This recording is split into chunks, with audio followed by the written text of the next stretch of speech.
كل من يأتيك يوما طامحا يلقى warahmatullahi wabarakatuh. Waalaikumsalam warahmatullahi wabarakatuh. Alhamdulillahirabbil alamin wa bihi nasta'in wa la ilaha waddin. Wassalatu wassalamu ala asyrafil anbiya'i wal mursalin wa ala alihi wa sahbihi ajma'in. Yang saya hormati Khatib Suriah MBCNU,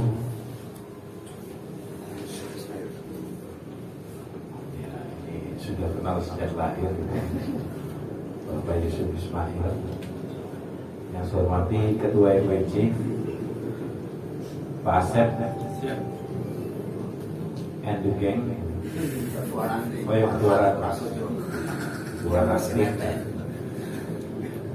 Farhan Prasojo. Ini apa namanya, tapaulan ke orang politik, bukan tapaulan ke yang lain, tapi tapaulan ke and the gang, pengurus-pengurus yang lain, serta jamaah yang saya hormati. Alhamdulillah pada kesempatan hari ini Pak Kiai Karyudi, sahabat main dulu saya. Cuma bedanya kalau beliau sudah penuh dengan yang namanya tanda-tanda kesederaan. Tanda-tanda kesederaan. Insyaallah husnul khotimah. Amin.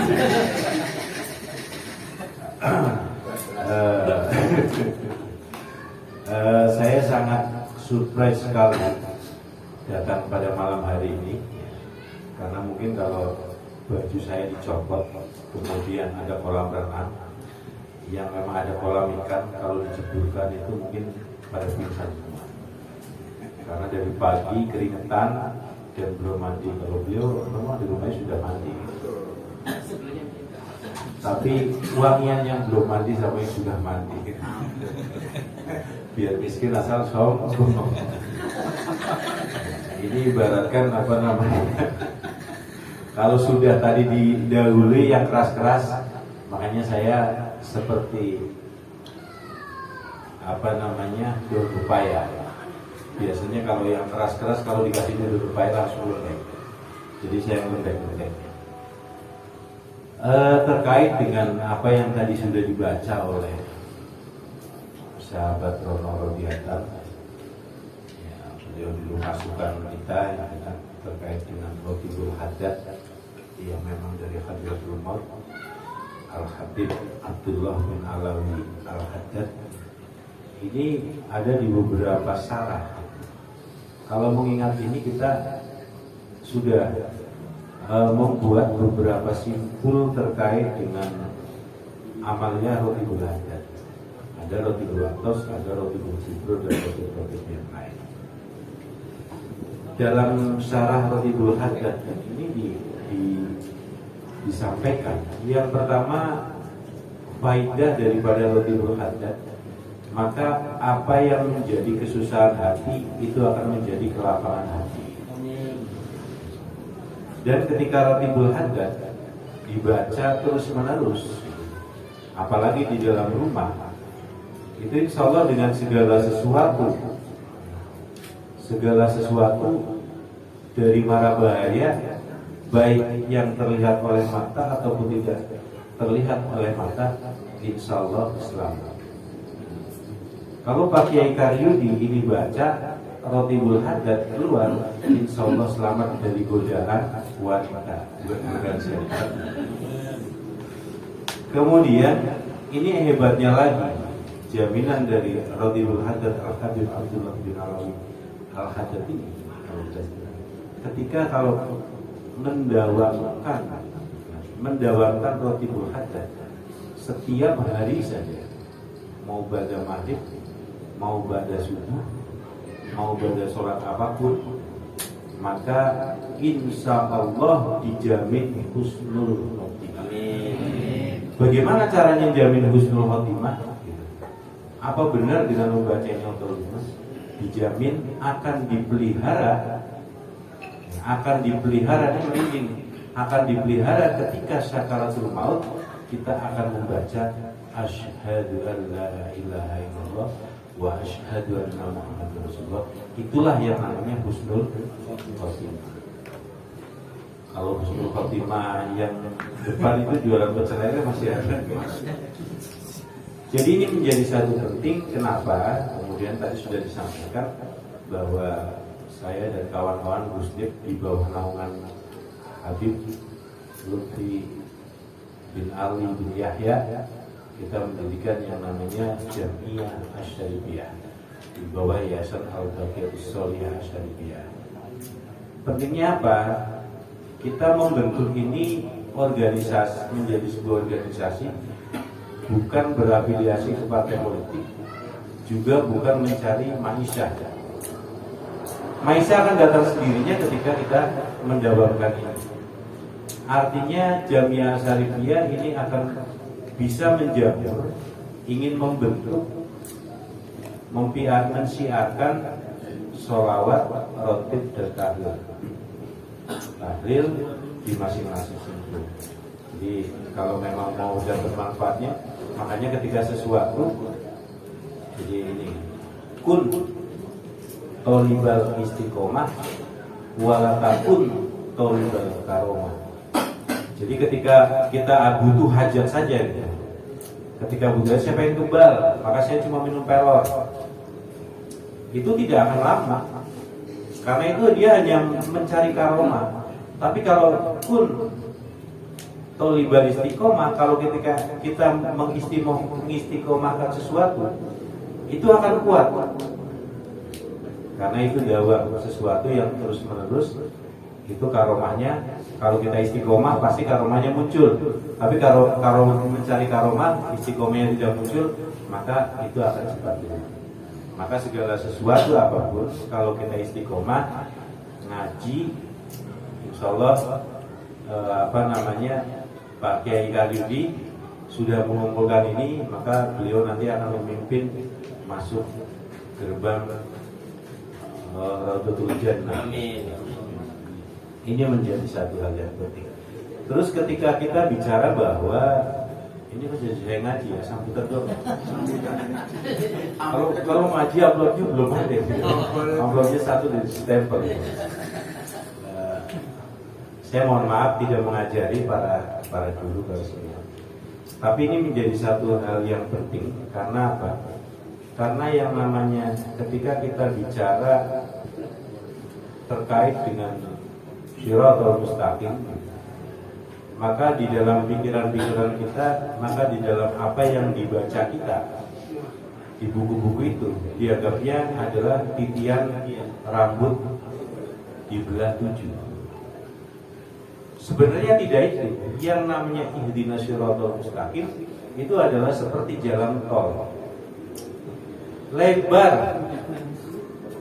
Dia akan sampai kepada tujuannya kalau dia benar. Makanya orang yang suka belok-belok itulah yang tidak ihdinas shiratal mustaqim. Dia mikir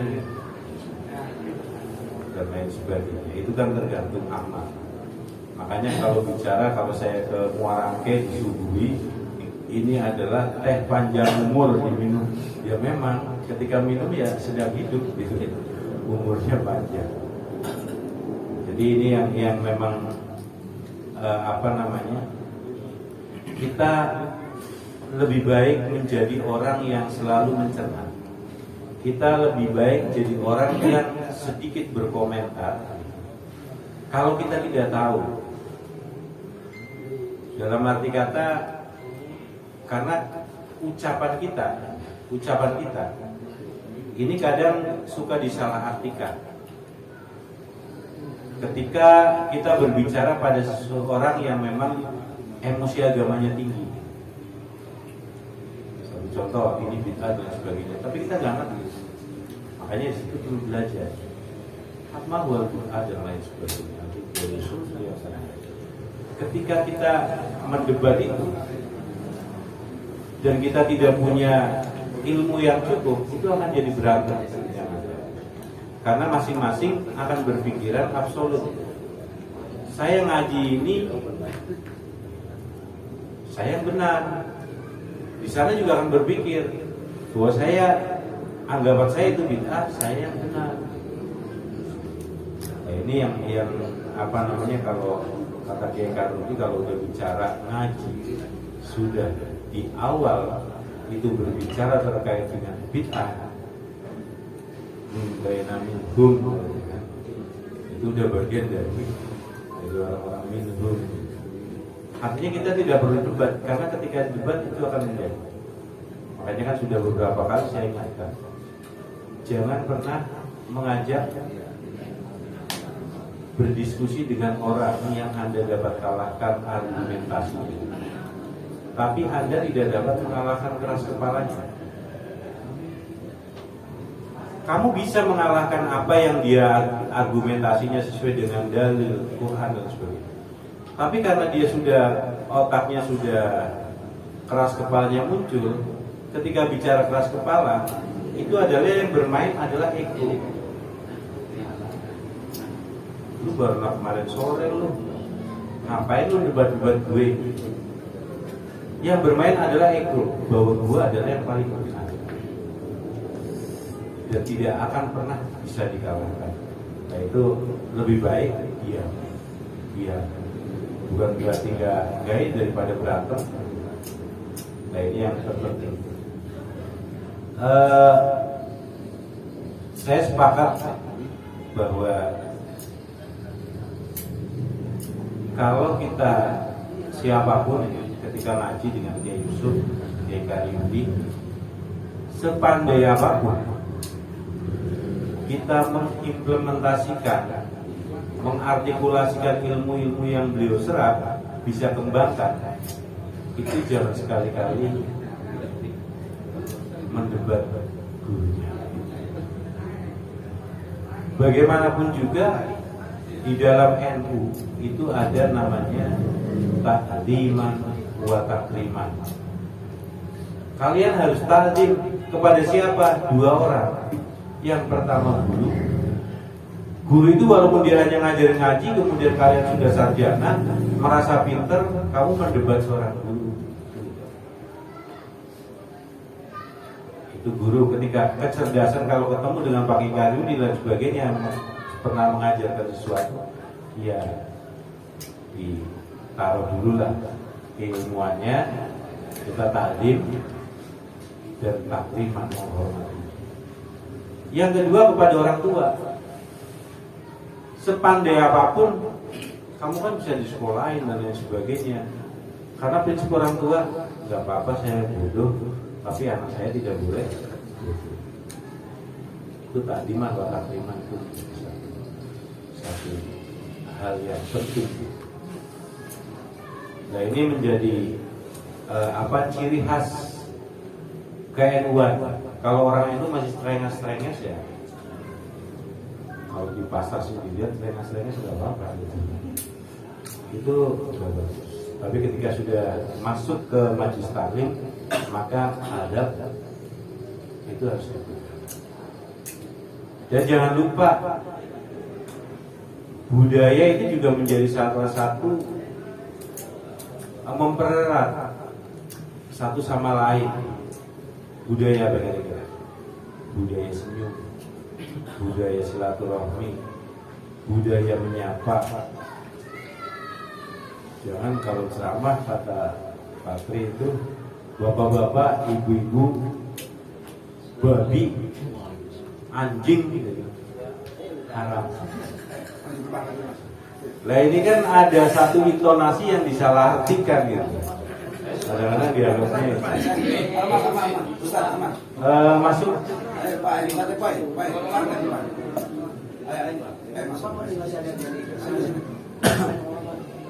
Maka dari itu saya himbau kepada MPC dan rating yang ada untuk mempererat silaturahmi, menjaga, karena kekuatannya itu bukan diukur dari manajemennya dan lain sebagainya. Tapi kekuatan NU itu diukur dari Lailatul Istimanya. Maka kalau bisa terjadi kan ada 5 ranting, maka bergilir saja setiap bulan sekali. Sumbangnya minggu pertama bulan ini, minggu pertama di Duit, minggu kedua di Kamal, minggu ketiga di mana gitu. Itu bergiliran dalam 1 bulan, itu 5 ranting mengadakan, tapi dengan hari yang berbeda. Maka di situ ada yang namanya kunjungan silaturahmi. Lailatul Istimah, halal bihalal tadi yang sudah disampaikan oleh itu adalah al-wasahil bihukmil maqasid. Jadi itu halal bihalal ketika kita mau bicara silaturahmi gitu, itu udah biasa gitu kan. Kalau halal bihalal yang sudah bisa biasa bumi, itu adalah wasahil, perantara untuk mengumpulkan kita. Isinya juga silaturahmi. Jangan dianggap itu bid'ah gitu. Lo halal bihalal cuma hanya nama dianggap bid'ah. Itu kalau nanti diuraikan al-wasail al-wasail al-maqasid. Nah ini yang menjadi pelajaran buat kita. Kita siarkan budaya, hilangkan keegoan kita, karena keegoan agama ini juga yang berkaitan sering saya sampaikan terkait dengan moderasi agama atau yang disebut dengan Islam wasatiyah. Kita harus selalu di tengah-tengah. Yang pertama, syaratnya kita harus pintar. Kenapa pintar? Kita sebagai Kiai Yusuf dan sebagainya, itu dia gak merasa bahwa dia ngajarin, tapi beliau hanya menderes, ngaji bareng gitu. Kalau kita mau ngajar gitu, itu anggap. Tapi kalau bicara deres, ya kita ngaji bareng. Sama dengan saya deres, gitu. Ada hal-hal yang ini bisa disampaikan. Jadi ke depan Lailatul Istimah, terus kemudian madrasah kader dasar, asbada kebangsaan itu juga digalakan. Insya Allah semua elemen, karena tadi sudah disampaikan, kalau kemarin itu sebelum dibubarkan teriakannya takbir, maka sekarang teriakannya bukan takbir, tapi traktir. Kalau tadi takbir, sekarang traktir. Ini sudah ada beberapa partai yang berafiliasi ke sana, itu juga agak sedikit kesulitan dalam mencari anggota, makanya kemudian menyusun ke NU. Nah, NU sekarang menjadi garis statik lah yang bisa dipinang kemana saja. Makanya dalam ber-NU jagalah etika ke-NU. Terus jalin pererat silaturahmi, dan NU pengurus bukan hanya pengurus, tapi mikirin apa yang diurus. Karena ketika menjadi pengurus, ke depan dimintain pertanggungjawaban. Walaupun kemudian saya kan ngurusin, saya mengabdi kepada Mbak Syekh, tapi nggak diurusin, itu juga dilema. Makanya diurusin benar-benar apa yang saya sampaikan. Kalau memang ada keterampilan terkait dengan perekonomiannya, ya nanti bisa diklasifikasi nanti. Mungkin itu saja yang saya sampaikan. Nanti saya lagi mau ngaji dengan Kiai Yusuf. Wallahu muwaffiq. Wassalamualaikum warahmatullahi wabarakatuh. Waalaikumsalam